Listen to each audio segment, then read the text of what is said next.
if you recall about functions, a function, like if we call a function f at a, that really is a way to map an element of something that's in this loop, which we'll call the domain, into an element b, which is in the range. And so the critical thing here is that every element in the domain gets mapped to an element in the range, exactly 1. We can't map it to 2.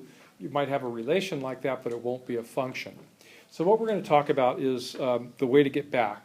Let's say we want to have a function that will give you, if I give you b, can you give me a? And so it works a little bit like undoing a function. For example, if I give you a number and you double it and give it back to me, if I know what your number is, I can say what my original number was. And that's the whole thing about inverses, that it essentially undoes what the function does. So not all functions have an inverse. Okay, so let's say if we take a look at x squared as a function. Well, there's two values that we take, -3 and 3, and they map to 9. So this is still a perfectly good function, right? -3 maps to 9, 3 maps to 9. But there's no inverse, because if there was an inverse, you would say, okay, the inverse of the function, if you give me a 9, did you start with a 3 or a -3? And well, really, it maps to 2 values, and so you have a relation, but not a function. So x squared, even though it's a perfectly good function, unless we put some restrictions on it, doesn't have an inverse. Now let me talk a little bit about the notation here. The inverse is written with a -1 in the superscript. Okay, so you would write the inverse of f at x as f inverse, is the way you read this, f inverse x. Now, don't confuse this with the way we notate variables, because remember, if we have x, and then we take x to the -1 power, that's 1 over x. This is something entirely different. If we want to take the reciprocal of the function, we put the whole thing in parentheses. So if we were to take f at x and then put the whole thing in parentheses to the -1, this would be 1 over f at x. It would be just a really rare case if the inverse of the function is the reciprocal of the function. Okay, that's not the general rule. So when the -1 is written as a superscript after the function, that's the inverse. When it's written as the -1 over the whole thing, the whole expression, then we get the reciprocal. So make that really clear. Unfortunately, there aren't enough notation devices to make everything so unique, and a lot of it comes down to the conventions of placement, like we have with other things, like with parentheses and the order of operations and things. Okay, so we have two ways of looking at a function. The vertical line test, I think we talked about, where the vertical line test will tell us, is it a function? So you make a plot, you put the vertical line on it, and no matter where you put that vertical line, if it touches the graph only in one spot, you have a function. Now you also have a horizontal line test. And so if we put this horizontal line through it, and if it touches the graph in only one place, then we know it has an inverse. So the vertical line tells you, is it a function? Horizontal line says, do you have a function that's the inverse? Okay, so let me show you a couple examples here. So here we have x cubed. We do the vertical line test, the red line, and it's a function, right? Because no matter where I put that vertical line, it's going to go through the graph of the function exactly once. So if I make a horizontal line, I get the same kind of thing, where it touches the curve of x cubed in only one spot, so we do have an inverse. And in fact, the inverse looks something like this. So the inverse is the cube root of x rather than x cubed. We'll talk about how to calculate, how to come up with the inverse in just a couple slides here. Okay, so let's look at the other function where we have f at x equals x squared. It passes the vertical line test, so it's a function, but it fails the horizontal line test because that blue line goes through the curve in two spots, so it has no inverse. And so if we were to expect that it has an inverse, you say, okay, we're going to turn it on its side. Well, the inverse is not a function because there it fails the vertical line test. Now, here I kind of hint at something where once we take a graph like x cubed, we do this. This is x and this is y. Turn it around this way. Okay, so imagine this written on a piece of paper. Flip it over this way, and then flip it this way. Okay, so then what we get is that graph that looks like that second one. So maybe if I take a piece of paper, I don't have one I can write on, but you can actually do it in your notebooks. You know, look through it on the other page and turn it 90 degrees, and you'll see that you get what would be the inverse. And then if you look at the vertical line test there, if it's a function, then you do have an inverse. Okay, so this is just the way to look at it graphically.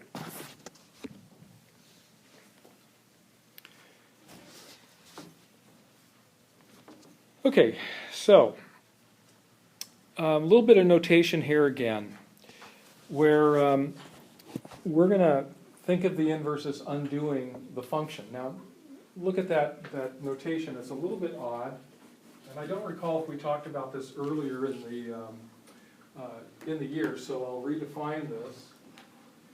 Remember, we can take functions of functions, or we can embed functions, essentially.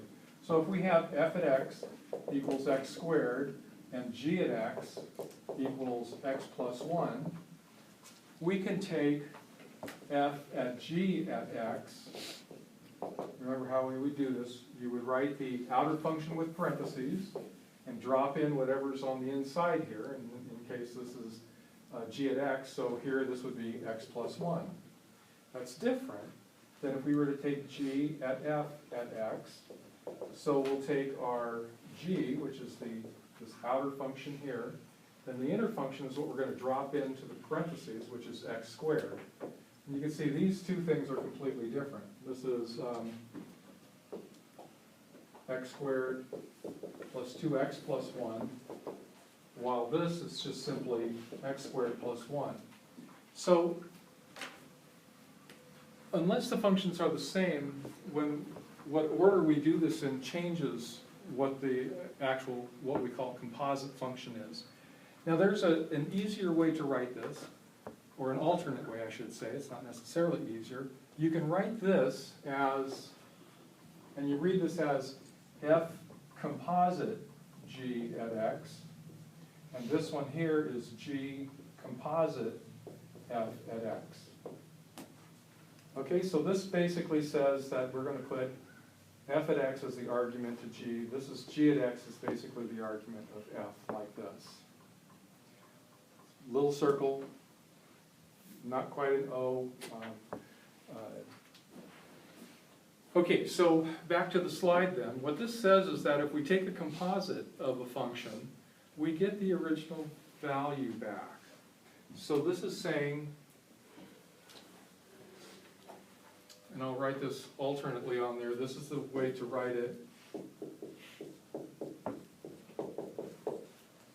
It's f at f inverse x equals f, and f inverse f at x equals x as well. And so whatever you start with, think of those two, the domain and the range, that what this one is saying here, that if we first evaluate f at x and then evaluate f at f inverse, then you're right back to where you started. So if this was a 2, regardless of what this is, you'd end up with a 2. So x gets you back to x when you make a composite.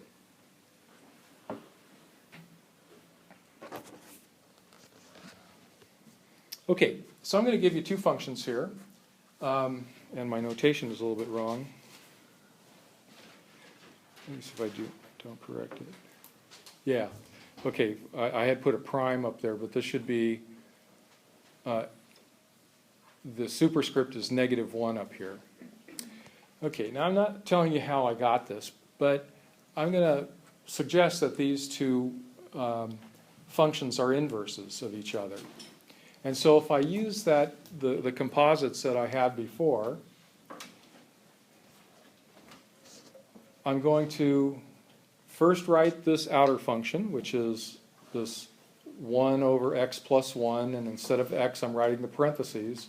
And then whatever is in my argument here, I'm going to write in those parentheses. So f inverse is actually 1 minus x over x. So I'll put that in there. And now I simplify this. Okay, so this is a complex fraction. You can do this one in your sleep, right? Mm-hmm. Okay, so make a common denominator first on, make this x over, or make this 1 x over x, and then add it into this. And then you can see you have 1, the minus x and the x cancel out, so you have 1 over x, and that equals x. And that's what we would expect if they're inverses. And so we can test an inverse just by putting one function in the other. Now it works the other way as well.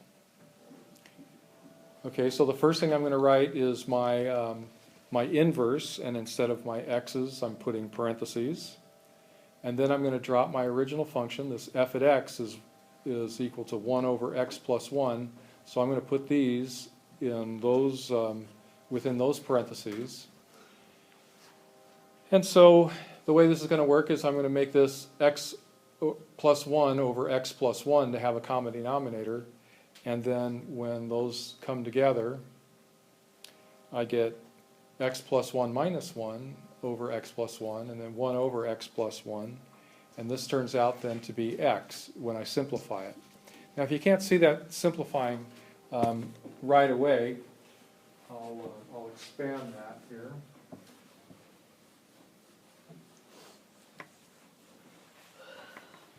So we have the x plus 1 minus 1 over x plus 1 over 1 over x plus 1.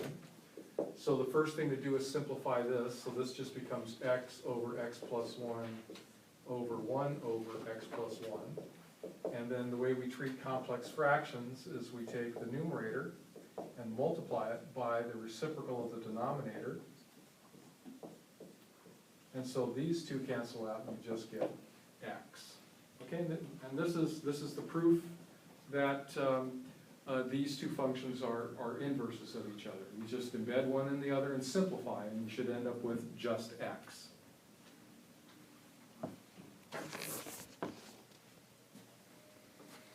Okay, so here's the procedure for calculating a function's inverse. All right, the first thing that you do, let's define this as, we'll go back to the one that I had, this function 1 over x plus 1. So the first thing you want to do is write it in terms of y. Get rid of that f at x, okay? That's going to be confusing if you keep that. So just write y instead of f at x. Now the next thing you want to do is every time you have an x, make it a y, and every time you have a y, make it an x. And you see how I just swapped the x's and y's.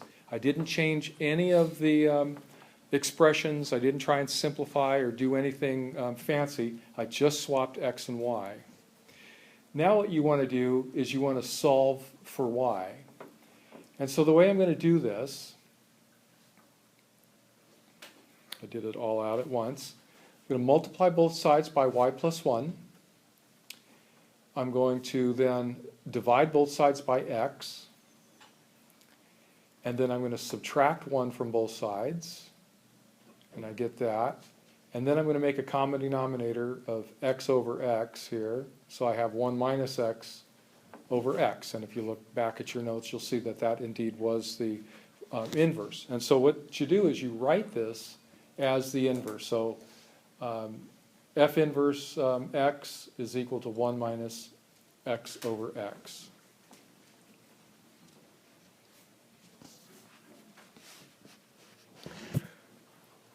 Okay, so let me write those 4 steps on the board, because the next thing that you're going to do is try and do one of these.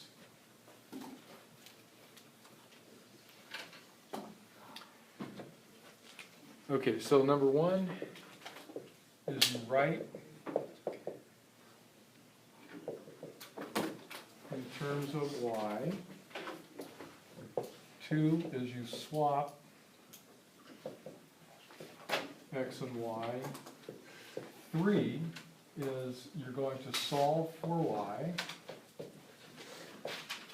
And then you write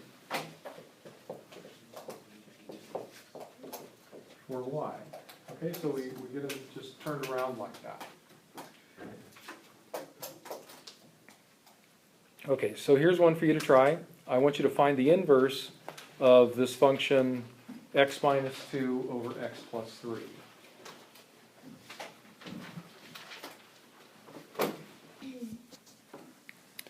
So we'll do all the steps.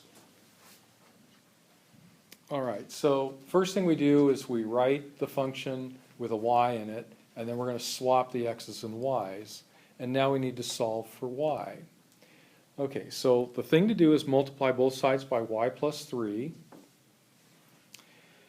And now what we need to do is we need to isolate the y. And we have essentially a linear expression here where we're not, we don't have a y squared or a y cubed or anything that we have to worry about there.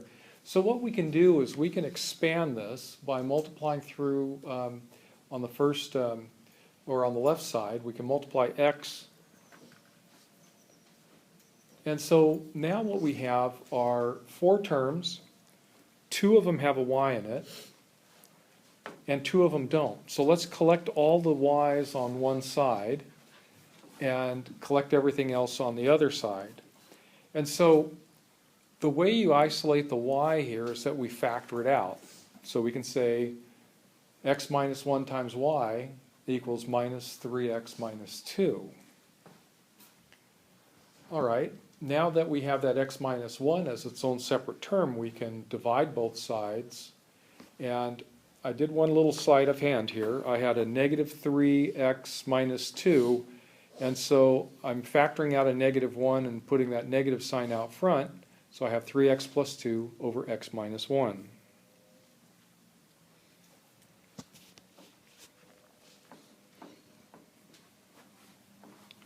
So with these rational expressions, sometimes it's not really obvious how you solve for them. But just think always in terms of expanding everything out into individual terms.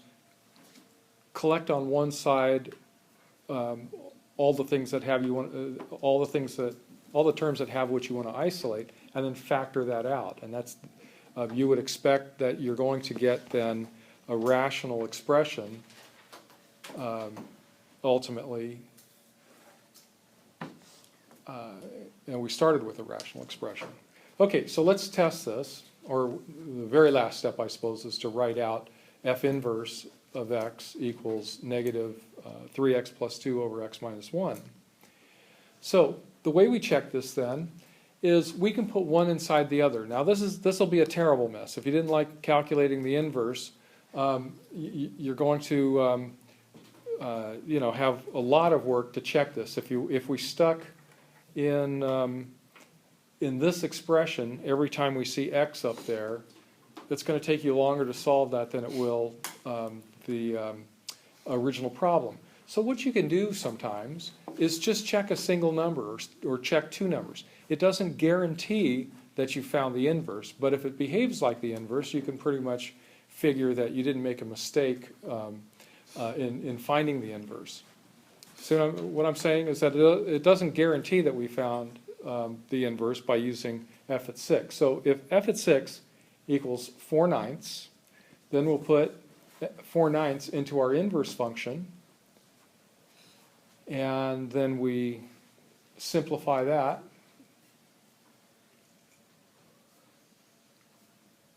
And we get 30/9 over negative 5/9.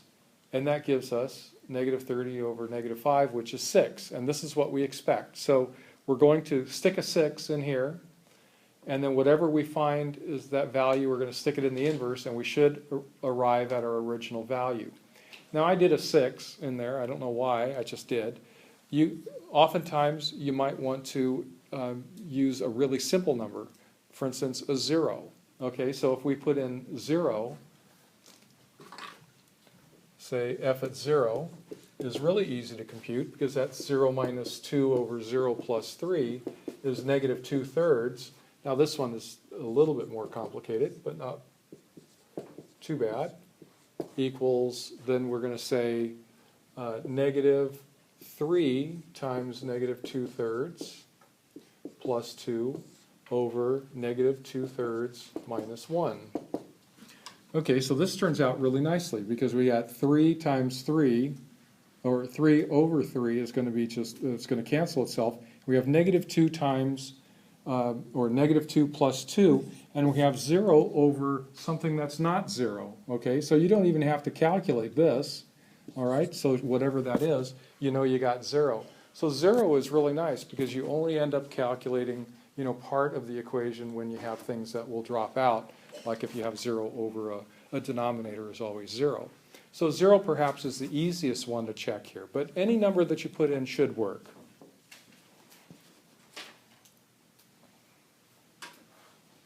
Okay, so here I just collected what I wrote. F at 6 equals 4/9, F inverse of 4/9 equals 6, and that's just the way it works. Okay, so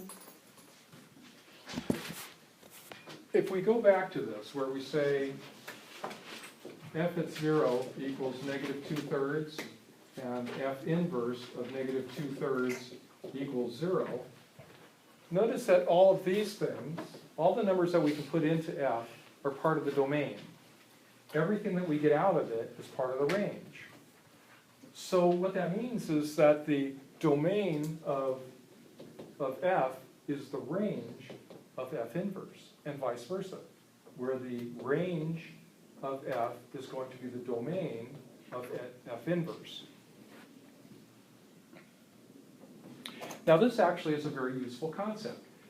Remember, through the semester we've been calculating what's the domain of these functions, you know, and so what we do is we look for the square root of a negative number, or we look for division by 0, or we look for something that tells us that there's a restriction on what we can do.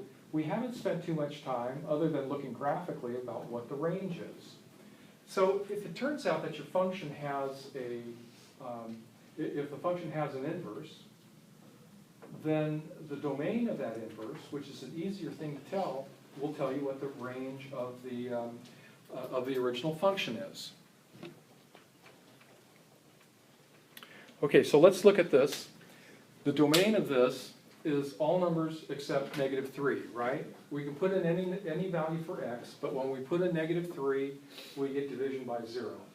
So we know that can't be. So what's the range of this function? What's the range of f at x? That's not really obvious. Okay, so what we can do is find the inverse. So here's the inverse of it. We found that. And the domain of the inverse is x can't be 1. So it's all real numbers except 1. So what that suggests then is that the range of the original function f, oops, that's wrong. I guess I didn't write anything beyond that. So now we have the complete story about f, where we say for f at x equals x minus 2 over x plus 3, we can say the domain is x such that x does not equal 3, negative 3, right? And then we can actually say the range. Now the range oftentimes we won't state in terms of x. We'll say it's any value y such that y does not equal 1. And I would say without having some insight onto what that graph looks like, that would be almost impossible to tell any other way. Now how do we know that the range doesn't include 1? If there was some value, f at x, that gave us a 1, and what this is suggesting is that this is impossible, let's try it out. 1 equals x minus 2 over x plus 3. This will tell you the value that makes the function 1. So we have x plus 3, if we multiply both sides by that, is x minus 2. And so we'll take away the parentheses, and we have x minus 3 equals x minus 2. Subtract x from both sides, and we have 3, but that does not equal negative 2. So we have a contradiction. There's no way that we're going to get to a 1 with this function. And we found that simply by finding what's the domain of the inverse. And so that we can do by inspection. That's actually in this function quite easy. Any other number you can think of that will work. You will find a value of x that leads to any value except 1. Okay, so let's, in light of thinking about the domain and range of the function and its inverse, let's go back to x squared. The domain of x squared is all real numbers, right? And the range is all non-negative numbers. So 0 and all the positive numbers are what you can get out of an x squared, right? You can't get any negative number, but everything else you can get. Okay, since the domain of the inverse is the range of the function, what we can do is we can find an inverse if we restrict the domain. So if we say, okay, I don't care about negative numbers. I'm going to say the domain of my inverse is going to be y is greater than or equal to 0. And so what that'll tell us, if we look at the inverse then, is it'll tell us what the domain, how we have to restrict it with our original function. So here's my, that's not what I wanted to do. Here's my original function. And what I want to do is I want to get all the values of that where it's greater than 0. All right. So what I can propose then, if I go through and find my inverse the way I normally would, where I'd say, okay, here's my function written in terms of x squared, and here's my domain restriction. And so I'm going to swap these two. And so I know y has to be greater than 0. And so when I simplify that, what I get is the square root of x equals y. So now I have a function that's an inverse of this thing. The range is going to be greater than or equal to 0. And so the domain of the original function that I'm looking at, if we restrict it to values over 0, we can have a domain. So that's just a repetition of what I wrote. The domain of f is the range of the f inverse. The domain of f inverse is the range of f. So what this means is that if we define our function this way, where f at x equals x squared, where x is greater than or equal to 0, we can say the inverse of that function is going to be the square root of x.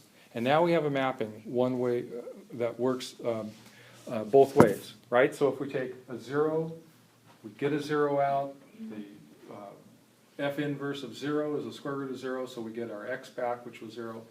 Or if we take another number, like if x was 2, x squared is 4 then, f inverse is the square root of 4, which is 2. And so it works back when we have this one-to-one correspondence. So occasionally, like in x squared, and you'll find also in other functions like the sine, cosine, trigonometric functions, you'll find that if you restrict the domain, you can have inverses. And so with the like the inverse sine, or arc sine as it's sometimes called, that has a restriction of values that you can put in it, and you get, and it does function as an inverse to sine over a very limited range.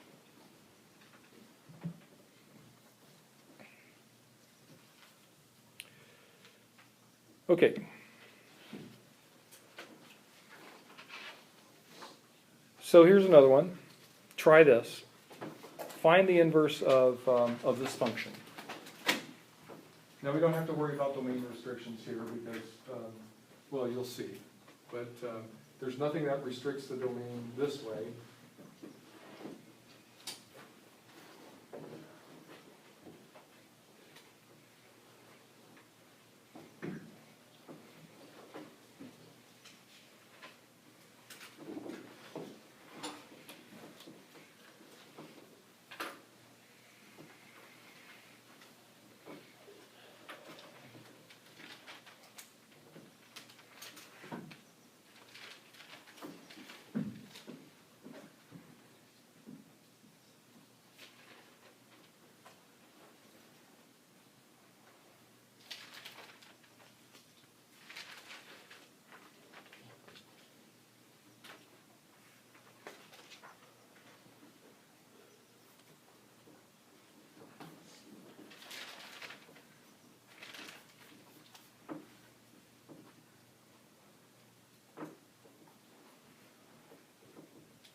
Okay, anybody get an inverse?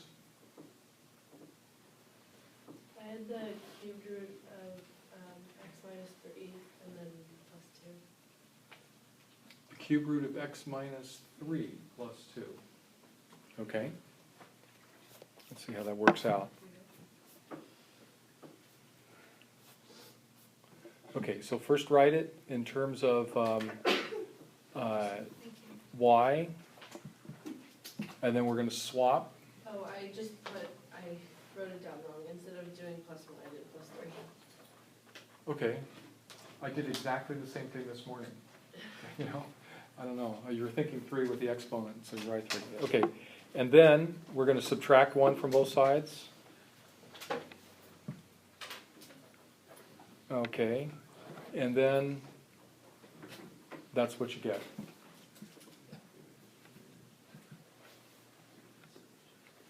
Okay, so my inverse then is the cube root of x minus 1 plus 2.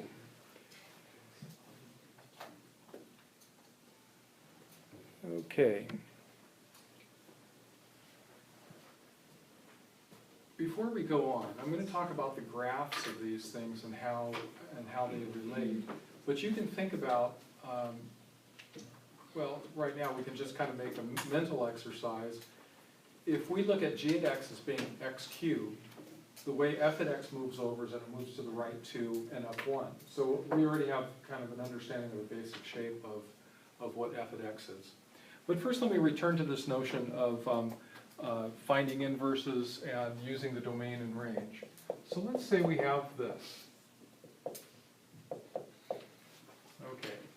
So here's one that you can probably find the domain and range directly on this one, right? So what's the domain of this?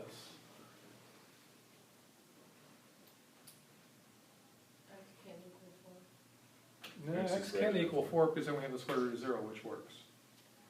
X has to be equal or greater than 4. right. So is greater than or equal to 4. If it was less than 4, we'd have a negative number, and we're taking the square root of a negative number. Okay, so that's the domain. I'll just abbreviate that with a D. And how about the range? So what are the possible values that we would expect to get out of here?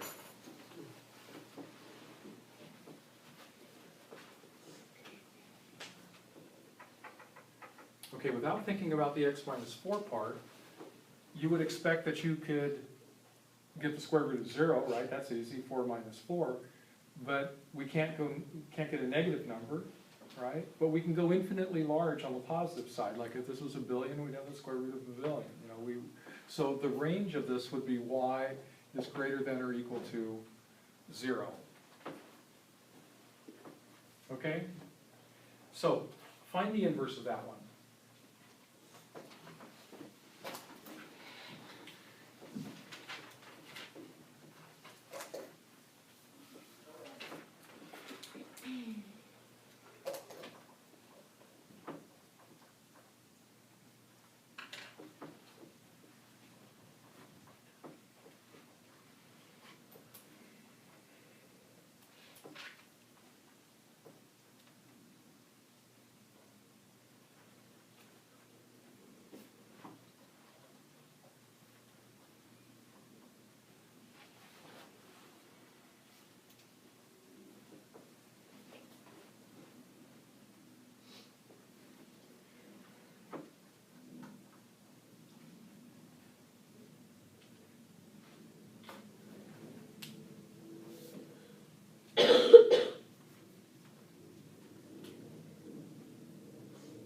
Get it? Y equals x squared plus 4. Great. Okay, so this was y equals the square root of x minus 4. Swap the x and y. And now solve for y. So we have x squared equals y minus 4. And x squared plus 4 equals y. And so our inverse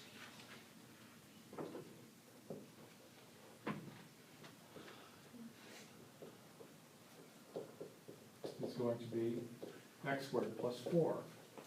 But let's think about the domain and range now. Okay, so let's look at the domain. The domain of this one becomes the range of this one.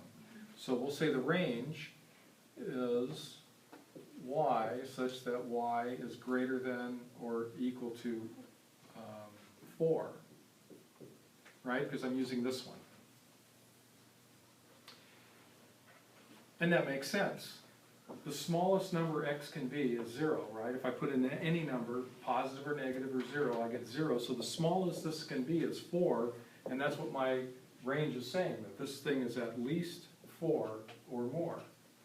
Now, the domain though, the domain, we have to make the same as the range here, where x such that x is greater than or equal to 0. Okay, so this removes half of the, this is a parabola, right? And so this removes half the parabola on us. And so what we have, if we look at the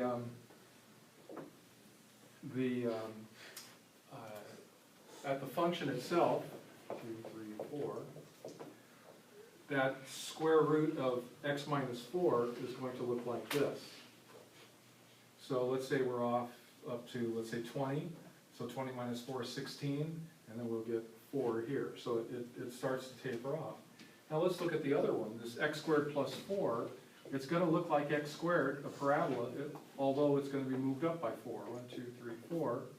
And so it's going to go up this way, and my domain restriction says I'm only going to use the positive values, because if I use negative values for x squared plus 4, I'm going to get this thing here, and then that doesn't have an inverse. And whenever you have a function and its inverse, the inverse of the inverse is the function itself. And so these are restricted. Okay, so here's a way that you can determine what restriction you need by calculating the domain. Let's return back to this one now, and I want to leave that graph up on the board. Okay, so I plotted this on an app for my iPad, and remember what this is supposed to look like. This particular one, I'm going to graph this. It's going to look like the x cubed function, right? So that's what we looked at earlier, which has a basic shape like this. And then since it's x minus 2 plus 1, it's going to be moved over 2 and then up 1. So this point here is going to be here, and you're going to expect it to do something like that, which is what it does here. I guess theirs is a little bit more flattened out. But look at what this coordinate is where it bends over right here. This is 2, and if you can't read the scale, this will be 1, because here's 2, so halfway gets us there. Now I can also plot it, and here I just had the machine or the app do it for me, and so I get this particular plot. But if you recall, the inverse of this of x cubed looked like this, okay? And that has the general shape, except that it's also moved over, but it's moved to the right by 1 and moved up 2. So if you just look at what the cube root of x looks like, it's this shape, but this point that's right here, which is at 1, 2, would be at 0, 0. Thanks, pal.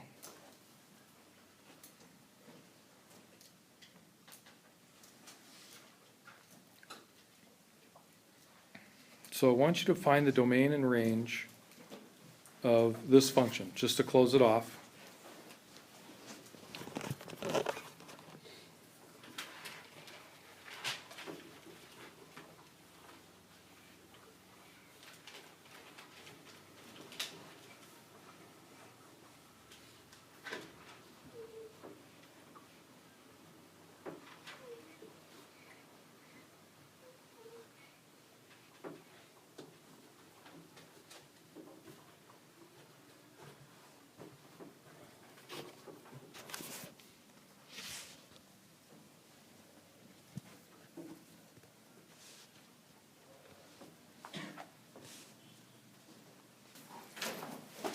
Okay, so there's the solution.